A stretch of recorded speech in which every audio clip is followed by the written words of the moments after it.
بسم اللہ الرحمن الرحیم نحمدہ ونصلی ونسلم علی رسولہ الکریم۔ معزز سامعین، کچھ دنوں سے میڈیا کے ذریعے یہ ہم سنتے آ رہے ہیں کہ تبلیغی جماعت کا ایک آدمی اپنا خواب بیان کر رہا ہے، اور بڑا افسوس ہوتا ہے اس کو بتانے میں بھی، لیکن حقیقت سے چونکہ آگاہ کرنا ضروری ہے کہ ان کی حقانیت کیا ہے، ان کی سازشیں کیا ہے، ان کی کنسپریسیز کیا ہے، اس لیے بتانا پڑتا ہے۔ 3 خوابوں کا ذکر تھا، جس میں ایک یہ کہ معاذ اللہ نبی پاک صلی اللہ تعالی علیہ وسلم کو ایک فقیر، ایک بگر کی حیثیت سے دیکھا گیا۔ اس کا یہ جملہ تھا کہ نبی پاک صلی اللہ علیہ وسلم کے ہاتھ میں ایک ایلومینیم کا کٹورا تھا اور ہاتھ میں ایک لکڑی تھی، اور سفید کرتا، لفظ میلا اس نے یوز کیا کہ میلا کرتا، جبکہ نبی پاک صلی اللہ علیہ وسلم کے کرتے مبارک کو، ان کے کپڑے مبارک کو اہانت سے میلا کہنا یہ کفر ہے۔ اعلیٰ حضرت امام اہل سنت رحمۃ اللہ علیہ نے کیا خوب بیان فرمایا کہ ایسا کیوں نہیں کہتے لوگ کہ ڈسٹ نے، یعنی دھول نے حضور علیہ الصلوۃ والسلام کے کپڑے میں رہ کر پناہ حاصل کی، اس طرح کا جملہ ادب کے ساتھ۔ لیکن ان کمینوں نے اس طرح بیان کیا کہ میلے کپڑے، سفید اور نیلی لنگی کے ساتھ۔ اب دیکھیے اب خاکہ کیسے بنایا۔ تیسرا خواب جو میں نے دیکھا تھا، جس میں بہت زیادہ اندر سے پریشان ہو گئے تھے، اندر سے گھبراہٹ ہو چکی تھی، کیونکہ یہ عام آدمی کے سمجھ کی باہر تھی۔ میں نے دیکھا اللہ کے نبی صلی اللہ علیہ وسلم ایلومینیم کا جو بھیگ کا ایک کٹورا ہوتا ہے اس کو لے کر کے پھر رہے ہیں۔ تھوڑا سا میلا کپڑا ہے آپ کا، لیکن وائٹ کپڑا ہے، اور بلو کلر کی لنگی ہے، اور ڈنڈا ساتھ میں ایک لمبا سا رکھے ہوئے ہیں جو بھکاری رکھتے ہیں عام طور سے، اور میں بھی پیچھے پیچھے جا رہا ہوں۔ کوئی بھیک دے نہیں رہا ہے، لیکن میں ایسے سفر کر رہا ہوں، بس اتنا نظر آیا۔ بہت زیادہ گھبرا گئے تھے، یہ کیا دیکھ رہا ہوں میں۔ خیر، اس کو بھی میں نے حضرت مولانا نور حسن راشد صاحب سے پوچھا، ان سے دریافت کیا۔ انہوں نے کہا گھبراؤ نہیں، یہ بہت زبردست خواب ہے اور بہت مبارک خواب ہے اور بہت اطمینان بخش خواب ہے، بہت ہی جلدی بہت بڑی کامیابی حاصل ہونے والی، ایسے کامیابی اور ایسے مدد اور نصرت آنے والی ہے جو ہم نے سوچا بھی نہیں۔ نیلی لنگی، سفید میلے کپڑے، ہاتھ میں لکڑی اور ایلومینیم کا کٹورا، یہ ایک بھکاری کا امیج دے رہے کہ نہیں؟ اور یہ خواب بیان کرنے والا کہتا ہے کہ میں پیچھے پیچھے گیا، لیکن مجھے افسوس بہت ہوا۔ اس خواب کو میں نے جب ہمارے بزرگوں سے دریافت کیا تو انہوں نے کہا کہ بہت مبارک خواب ہے۔ یہ کمینے ایسے ہیں کہ اس طرح کے خواب گھڑ کر نبی پاک صلی اللہ علیہ وسلم کے تعلق سے اس طرح غلط امیج دے کر یہ مسلمانوں کو بدنام کرتے ہیں۔ ان لوگوں کا اسلام سے کیسے تعلق ہو سکتا ہے جو نبی پاک صلی اللہ علیہ وسلم کے تعلق سے اس طرح کی باتیں پیش کرے اور تعبیر میں یہ کہتے کہ یہ ہمارے لیے بھلائی کی بشارت ہے۔ یہ خواب بہت اچھا ہے۔ میں آپ کو اس سلسلے میں 1-2 باتیں بتاؤں تاکہ کچھ لوگ ایسے بھی ہیں جو یہ کہتے کہ ارے خواب ہی تو ہے نا، اس میں کیا حرج ہے۔ سیدنا امام بخاری رحمۃ اللہ تعالی علیہ نے بھی خواب دیکھا کہ نبی پاک صلی اللہ علیہ وسلم کے جسم اقدس کے پارٹس الگ الگ تھے، اس کو جمع فرما رہے ہیں، لیکن وہ خواب امام بخاری نے دیکھا اور اس کی تعبیر یہ تھی کہ نبی پاک صلی اللہ علیہ وسلم کے الفاظ مبارک حضور کی حدیث سے کئی جگہوں پہ پھیلی تھی، اور امام بخاری کے ذریعے اللہ تعالیٰ نے ان حدیثوں کو جمع فرمایا۔ حضور کے الفاظ تو حضور علیہ الصلوۃ والسلام کو اس طرح دیکھا کہ حضور کے الفاظ الگ الگ جگہوں پہ ہیں، تو اس حساب سے ان کے جسم اقدس کو جمع کر رہے ہیں، یہ دیکھا گیا ہے۔ تو وہ خواب بالکل ہی الگ ہے، اور اس خواب کا تو سوائے بے ادبی اور گستاخی کا اور کچھ نظر ہی نہیں آتا۔ اس طرح کی 1-2 باتیں میں آپ کے سامنے انہی کی کتاب سے پیش کرتا ہوں، یہ کس طرح خود اپنے عقیدے کے خلاف بولتے ہیں۔ یہ کتاب ہے براہین قاطعہ۔ پہلے اس میں آپ دیکھ لیجئے، براہین قاطعہ میں یہاں لکھا گیا ہے، خلیل احمد امبیٹوی نے یہاں بہت کلیئرلی لکھا ہے نبی پاک صلی اللہ علیہ وسلم کے علم کے تعلق سے کہ حضور علیہ الصلوۃ والسلام کو غیب کا علم نہیں دیا گیا، یہاں تک کہ حضور علیہ الصلوۃ والسلام دیوار کے پیچھے کی بات بھی نہیں جانتے۔ حالانکہ حضور نے ایسا نہیں فرمایا کہ مجھے دیوار کے پیچھے کا علم نہیں، یہ انہوں نے اپنی طرف سے گھڑا ہے۔ اور ساتھ میں یہ لکھا ہے کہ شیطان کو غیب کا علم دیا گیا، نبی پاک صلی اللہ علیہ وسلم کو اگر کوئی غیب کا علم مانتا ہے تو وہ شرک کر رہا ہے، یہ ایمان کا حصہ نہیں بلکہ یہ شرک کر رہا ہے۔ یہ جملے لکھنے والے خلیل احمد امبیٹوی نے اسی کتاب میں خواب بیان کر رہے ہیں دیوبند مدرسے کے تعریف کے تعلق سے۔ اب دیکھو یہ کس طرح اپنی بات آتی ہے تو خود ہی جو لکھا ہے اس کے خلاف بھی بولنے پر یہ لوگ آ جاتے ہیں، اور ذرا شرم نام کی ان میں کوئی چیز نہیں۔ کیسے شرم ہوگی؟ جہاں ایمان نہیں وہاں شرم کہاں سے ہوگی؟ سنیے، یہ بتا رہے ہیں دیوبند مدرسے کے تعریف کے سلسلے میں کہ نبی پاک صلی اللہ علیہ وسلم کو ایک صالح شخص نے دیکھا، ایک نیک آدمی نے زیارت خواب میں کی اور حضور علیہ الصلوۃ والسلام کو دیکھا کہ حضور علیہ السلام اردو میں بات کر رہے ہیں۔ یہ براہین قاطعہ پیج نمبر 30 میں یہ پورا ہائی لائٹ کیا ہوا ہے، پیج نمبر 30 براہین قاطعہ آپ دیکھ سکتے ہیں، اور یہ ہے مکتبہ کتب خانہ امدادیہ دیوبند۔ اچھا، اس میں یہ لکھا کہ نبی پاک صلی اللہ علیہ وسلم نے اردو میں کلام کیا، تو ان کے حساب سے نیک آدمی نے یہ پوچھا کہ یا رسول اللہ صلی اللہ علیہ وسلم آپ کو اردو کہاں سے آئی؟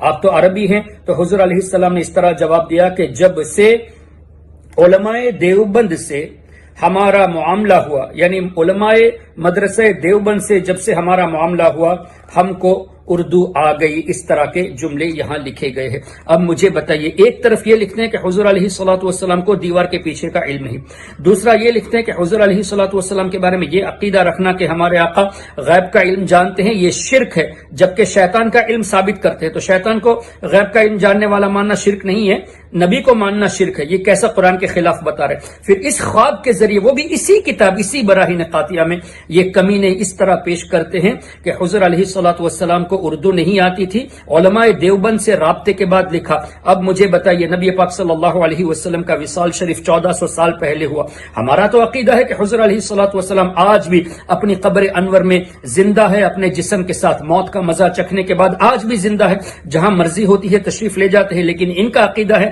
غیب کی خبر نہیں ہے اور مانیں گے تو شرک ہوگا، اور اس کو یہ خواب بیان کر کے دیوبند مدرسے کی تعریف کر رہے ہیں۔ تو اس میں کیا پتا چلا؟ 200 سال یا 150 سال پہلے بنا ہوا دارالعلوم کی خبر نبی پاک صلی اللہ علیہ وسلم قبر انور میں رہتے ہوئے رکھتے ہیں، اور علماء دیوبند کے پاس آنا جانا تھا تبھی رابطہ ہوا اور اس رابطے میں اردو سیکھا۔ تو حضور علیہ الصلوۃ والسلام کو دیوبند کے علماء کا شاگرد بنایا اور حضور علیہ الصلوۃ والسلام کو حاضر و ناظر بھی اس میں مانا گیا، اس لیے کہ ظاہر ہے دیوبند کی خبر جو 150 سال 200 سال پہلے بنا ہے اس کی خبر رکھی گئی، تبھی تو مدینہ شریف سے یہاں دیوبند مدرسے میں آئے۔ پھر مزید یہ کہ نبی پاک صلی اللہ علیہ وسلم علم غیب بھی رکھتے ہیں کہ دیوبند کا مدرسہ شروع ہو چکا ہے، وہاں ایسے ایسے علماء ہیں، اس لیے ان علماء سے رابطہ کیا جائے اور اردو سیکھی جائے۔ تو خود ہی اپنی کتاب میں جو لکھا ہے کہ یہ شرک ہے، اور یہ خود ہی یہ لوگ شرک کرتے ہیں۔ اسی طرح ایک اور خواب میں آپ کو سنا دوں، کہنے کا مطلب یہ ہے، کلپ بڑی ہو تو کوئی حرج نہیں، لیکن بات ضرور ہی ہے، اس لیے آپ اس کو ذہن نشی کر لیں۔ کافی چیزیں ہیں لیکن میں اختصار کے ساتھ پیش کرتا ہوں۔ اپنی بات کو کرنے کے لیے، منوانے کے لیے یہ نبی پر بھی جھوٹا خواب گھڑ دیں گے، نبی کے تعلق سے بھی جھوٹا خواب یہ لوگ گھڑ لیں گے۔ اب دیکھو، اس کتاب تذکرۃ الرشید عاشق الہی میریتھی نے لکھا ہے رشید احمد گنگوہی کے حالات کے تعلق سے۔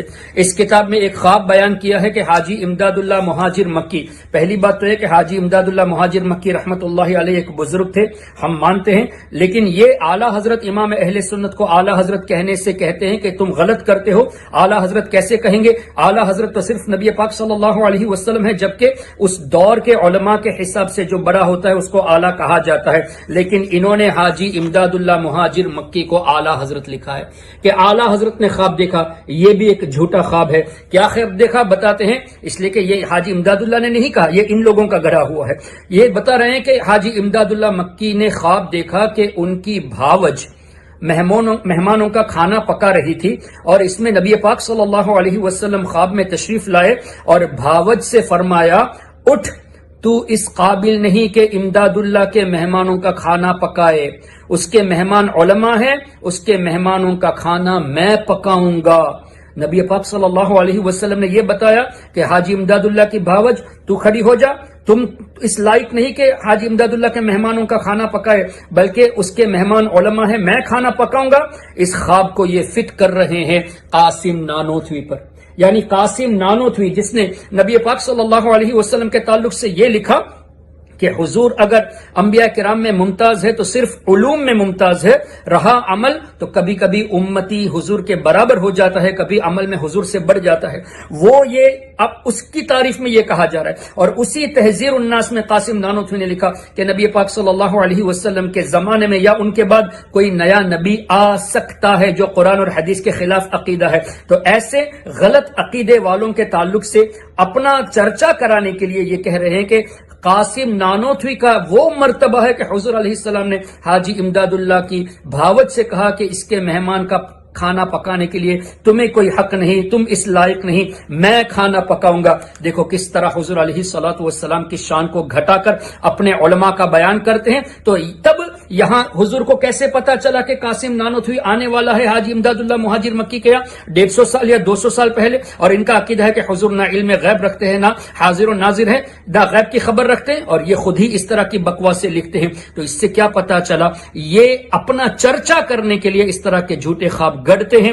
ہرگز ہرگز ان خوابوں کو لے کر یہ مت سمجھ لینا کہ تبلیغی جماعت کا واقعی میں ایک بہت اہم مقام ہے۔ ارے جس جماعت میں حضور علیہ الصلوۃ والسلام کے علم غیب کے تعلق سے ایمان رکھنا شرک کہا گیا ہو، اور جس جماعت میں شیطان کے تعلق سے علم غیب کو رکھنا یہ ایمان کہا گیا ہو، وہ شیطانی جماعت ہوتی ہے، ہو سکتی ضرور ہے اور ہے بھی شیطانی جماعت۔ وہ صحیح معنوں میں مسلمانوں کی جماعت ہو ہی نہیں سکتی جن کے عقائد یہ ہوں۔ اس لیے ان کے ایسے خوابوں سے بچ کے رہیے۔ اللہ تبارک و تعالی ایسے شریر، کمینے، نکمے اور ایسے ذلیل، میں تو کہتا ہوں اگر انہوں نے جان بوجھ کر یہ کہا اور کیا بھی ہے، یہ حرام کی اولاد ہیں جنہوں نے اس طرح ہمارے آقا صلی اللہ علیہ وسلم کی شان کو گھٹانے کے لیے ایسے خواب کو گڑے کہ اپنے مدرسے کو، اپنے مرکز کو چرچا دینے کے لیے حضور کے تعلق سے ایک بھکاری کی حیثیت پیش کرنا، پھر اس پر تعویل کرنا، پھر اس کے تعلق سے خود اپنی طرف سے انٹرپریٹیشن لے کے تبلیغی جماعت کا چرچا کرنا۔ ارے جس جماعت نے اللہ تعالیٰ کو جھوٹا ثابت کر دیا کہ اللہ جھوٹ بول سکتا ہے، جس جماعت نے حضور علیہ الصلوۃ والسلام کے تعلق سے اس طرح کی باتیں لکھی کہ حضور کو پیٹھ کے پیچھے کی خبر نہیں، دیوار کے پیچھے کی خبر نہیں، جس جماعت نے یہ لکھا کہ نبی پاک صلی اللہ علیہ وسلم کا خیال نماز میں آ جائے تو اس سے نماز بیکار ہو جاتی ہے، بلکہ اس سے تو یہ بہتر ہے کہ اپنے گدھے کا خیال کرے، اپنی گائے کا بیل کا خیال کرے، اور اپنی بیوی کے ساتھ جو تعلق ہوتا ہے اس کا خیال کرے، یہ حضور کے تذکرے سے بہتر، حضور کے خیال سے بہتر۔ ایسی جماعت کی ہم تائید کریں؟ ہرگز نہیں، جب تک یہ توبہ کر کے سنی صحیح العقیدہ نہیں آ جاتے ہم ہرگز ان کی تائید نہیں کریں گے۔ کوئی ہماری اس بات کو برا نہ مانے، جو مسلمانوں کے نام پر اسلام کے خلاف بکواسیں کرتے ہیں، یعنی اسلام کے خلاف باتیں کرتے ہیں، ہمارے آقا کی بے عزتی کرتے ہیں، اللہ تعالیٰ کی شان میں اس طرح کی باتیں کرتے ہیں، وہ مسلمان نہیں ہو سکتے۔ اس لیے ہماری طرف سے ان کی تائید کی کوئی امید بھی نہ رکھے۔ ہم چاہتے ہیں اور ہم حکومت سے بھی یہ مطالبہ کرتے ہیں ایسے لوگوں کو کڑی سے کڑی سزا دی جائے جو اسلام کو بھی بدنام کرتے ہیں اور اسلام کے آڑ میں پوری امت مسلمہ کو اور پورے ممالک کو یہ لوگ غلط امپریشن دے کے سب کو برباد کرنے کی کوشش کرتے ہیں۔ اللہ تعالیٰ ایسے ذلیل کمینے حرامیوں سے اللہ تعالیٰ ہم سب کی حفاظت فرمائے۔ السلام علیکم ورحمۃ اللہ۔ منافق ہے، گندا ہے بلوا، غلاظت کا بلکہ بلندا ہے بلوا، جہنم پہ نام اس کا کندہ ہے بلوا، جو مردہ کہے تم کو